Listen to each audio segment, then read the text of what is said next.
بسم اللہ الرحمن الرحیم۔ حضرت یعقوب علیہ السلام کے 12 بیٹے تھے: یہودا، روبیل، شمعون، لاوی، زبون، یبر، دان، فتائی، جاد، آسر، یوسف، بنیامین۔ ان میں حضرت بنیامین حضرت یوسف علیہ السلام کے حقیقی بھائی تھے، باقی دوسری ماؤں سے تھے۔ حضرت یوسف علیہ السلام اپنے تمام بھائیوں میں سب سے زیادہ اپنے باپ کے پیارے تھے، اور چونکہ ان کی پیشانی پر نبوت کے نشان درخشاں تھے، اس لیے حضرت یعقوب علیہ السلام ان کا بے حد احترام کرتے، ان سے انتہائی محبت فرماتے تھے۔ 7 برس کی عمر میں حضرت یوسف علیہ السلام نے یہ خواب دیکھا کہ 11 ستارے اور چاند سورج ان کو سجدہ کر رہے ہیں۔ حضرت یوسف علیہ السلام نے جب اپنا خواب اپنے والد ماجد حضرت یعقوب علیہ السلام کو سنایا تو آپ نے ان کو منع فرمایا کہ پیارے بیٹے، خبردار تم اپنا یہ خواب اپنے بھائیوں سے مت بیان کرنا، ورنہ وہ لوگ جذبہ حسد میں تمہارے خلاف کوئی چال چل دیں گے۔ چنانچہ ایسا ہی ہوا کہ ان کے بھائیوں کو ان پر حسد ہونے لگا، یہاں تک کہ سب بھائیوں نے آپس میں مشورہ کیا کہ ان کو کس طرح گھر سے لے جا کر جنگل کے کنویں میں ڈال دیا جائے۔ اس منصوبے کی تکمیل کے لیے سب بھائی جمع ہو کر حضرت یعقوب علیہ السلام کے پاس گئے اور بہت اصرار کر کے شکار اور تفریح کا بہانہ بنا کر ان کو گھر سے کندھوں پر بٹھا کر لے چلے، لیکن جنگل میں پہنچ کر دشمنی کے جوش میں ان کو زمین پر پٹک دیا اور سب نے بہت زیادہ مارا۔ پھر ان کا کرتا اتار کر اور ہاتھ پاؤں باندھ کر ایک گہرے اندھے کنویں میں گرا دیا، لیکن فوراً ہی حضرت جبریل علیہ السلام نے کنویں میں تشریف لا کر ان کو غرق ہونے سے اس طرح بچا لیا کہ ان کو ایک پتھر پر بٹھا دیا جو اس کنویں میں تھا، اور ہاتھ پاؤں کھول کر تسلی دیتے ہوئے ان کا خوف و ہراس دور کر دیا۔ اور گھر سے چلتے وقت حضرت یعقوب علیہ السلام نے حضرت یوسف علیہ السلام کا جو کرتا تعویذ بنا کر آپ کے گلے میں ڈال دیا تھا وہ نکال کر انہیں پہنا دیا۔ کہا جاتا ہے کہ اس سے اس اندھیرے کنویں میں روشنی ہوگی۔ یہ کرتا حضرت ابراہیم علیہ السلام کا تھا۔ حضرت یوسف علیہ السلام کے بھائی آپ کو کنویں میں ڈال کر آپ کے پیرامند کو بکری کے خون سے لت پت کر کے اپنے گھر کو روانہ ہو گئے، اور مکان کے باہر ہی یہ چیخیں مار کر رونے لگے۔ حضرت یعقوب علیہ السلام گھبرا کر گھر سے باہر نکلے اور رونے کا سبب پوچھا کہ تم لوگ کیوں رو رہے ہو؟ کیا تمہاری بکریوں کو نقصان پہنچ چکا ہے؟ یا پھر حضرت یعقوب علیہ السلام نے دریافت کیا کہ یوسف کہاں ہے؟ میں اس کو نہیں دیکھ رہا ہوں۔ تو بھائیوں نے روتے ہوئے کہا کہ ہم کھیلتے ہوئے دور نکل گئے اور یوسف علیہ السلام کو اپنے سامان کے پاس بٹھا دیا تو ایک بھیڑیا آیا اور بھائی کو کھا گیا۔ یہ ان کا کرتا ہے۔ حضرت یعقوب علیہ السلام نے اشک بار ہو کر اپنے نور نظر کے کرتے کو جب ہاتھ میں لے کر غور سے دیکھا تو کیا دیکھتے ہیں کہ کرتا تو بالکل سلامت ہے، کرتا کہیں سے بھی پھٹا ہوا نہیں ہے۔ ان لوگوں نے کرتے میں خون تو لگایا تھا لیکن پھاڑنا بھول گئے تھے۔ آپ ان لوگوں کے مکر اور جھوٹ کو بھانپ گئے اور فرمایا کہ بڑا ہوشیار سیانہ بھیڑیا تھا کہ میرے یوسف کو تو پھاڑ کر کھا گیا، مگر ان کے کرتے پر ایک ذرا سی خراش بھی نہیں آئی۔ تو آپ نے صاف صاف فرما دیا کہ یہ سب تم لوگوں کی کارستانی اور مکر فریب ہے۔ پھر آپ نے دکھے دل اور درد بھری آواز میں فرمایا کہ اب تو میرے لیے صبر ہی بہتر ہے، اور جو باتیں تم بنا رہے ہو ان پر اللہ ہی کی مدد درکار ہے۔ حضرت یوسف علیہ السلام 3 دن اس کنویں میں تشریف فرما رہے۔ یہ کنواں کھارا تھا، مگر آپ کی برکت سے اس کا پانی بہت ہی شیرین میٹھا ہو گیا۔ اتفاق سے ایک قافلہ مدین سے مصر جا رہا تھا۔ جب اس قافلے کا ایک آدمی جس کا نام مالک بن زرخزائی تھا پانی بھرنے کے لیے آیا، کنویں میں ڈول ڈالا تو حضرت یوسف علیہ السلام ڈول پکڑ کر لٹک گئے۔ مالک بن زر نے ڈول کھینچا تو آپ کنویں سے باہر نکل آئے۔ جب اس نے آپ کے حسن و جمال کو دیکھا تو یبشیرا ھذا غلام یہ کہہ کر اپنے ساتھیوں کو خوشخبری سنانے لگا۔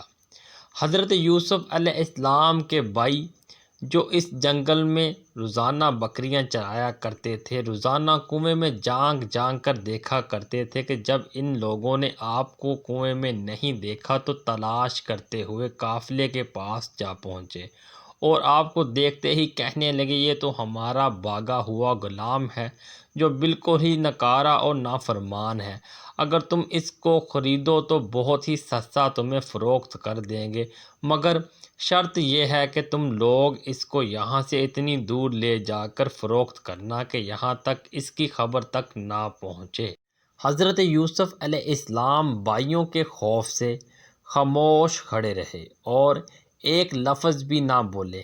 پھر ان کے بھائیوں نے ان کو مالک بن زر کے ہاتھوں 20 درہم میں فروخت کر دیا۔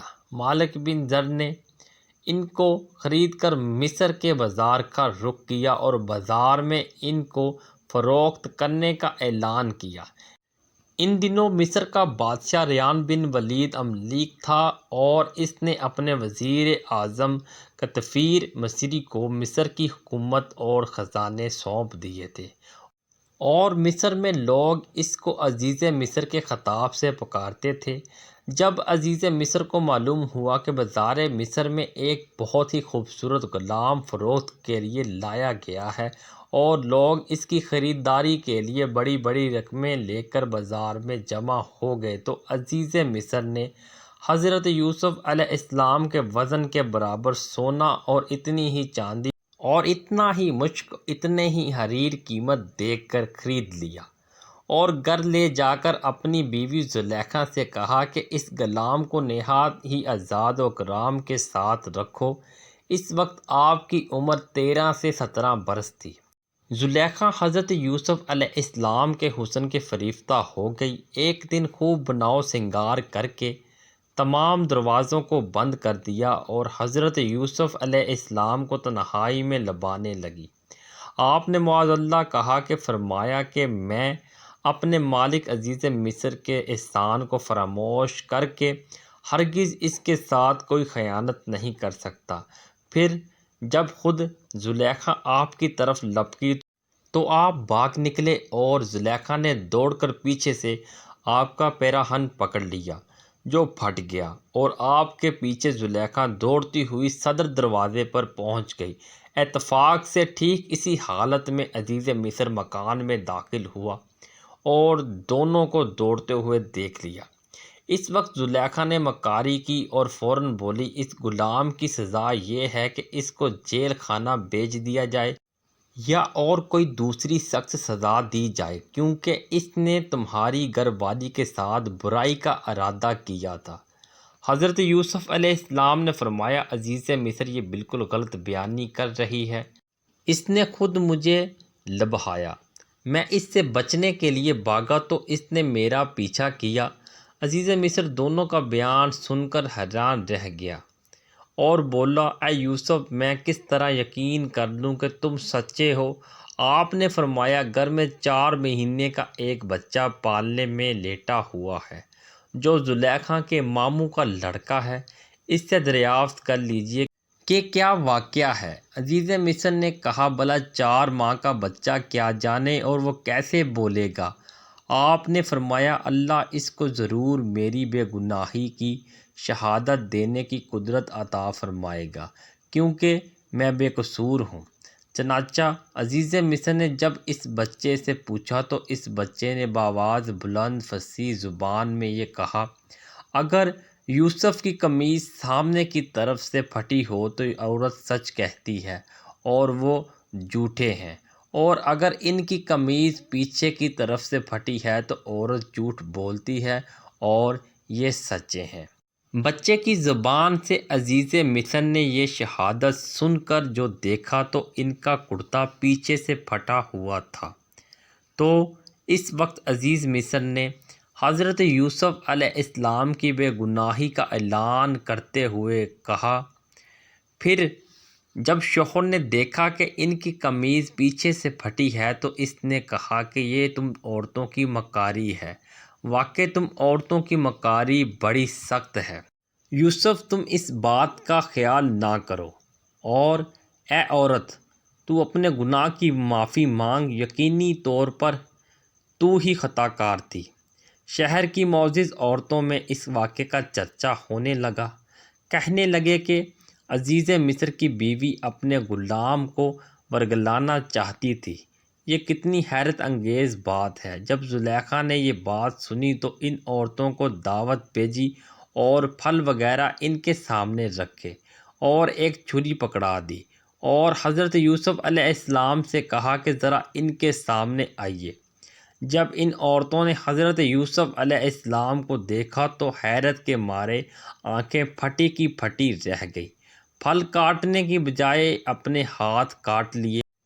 بولی یہ تو انسان نہیں ہے بلکہ یہ فرشتہ ہے۔ ان خواتین نے اپنے اپنے طور سے یوسف علیہ السلام کو اپنے جال میں پھنسانا چاہا، لیکن حضرت یوسف علیہ السلام ان کے دامن فریب میں نہ پھنسے۔ جب اس طرح کے واقعات بڑھ گئے تو وزراء اور ارکان سلطنت سے عزیز مصر نے مشورہ کیا اور طے پایا کہ یوسف علیہ السلام کو قید خانہ بھجوا دیا جائے۔ آپ نے جیل پہنچ کر فرمایا، اے اللہ، یہ قید خانہ کی کوٹری مجھ کو اس بلا سے زیادہ محبوب ہے جس کی طرف زلیخا اور خواتین مصر مجھے بلا رہی تھی۔ آپ 7 یا 12 برس جیل خانہ میں رہے اور قیدیوں میں توحید اور اعمال صالحہ کی دعوت فرماتے رہے۔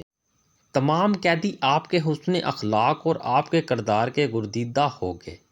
بقیہ واقعہ کے لیے پارٹ 2 کا وزٹ کریں۔ اسد اسلامک ویوز چینل کو سبسکرائب کر دیں اور بیل آئیکن کے بٹن کو دبا دیں۔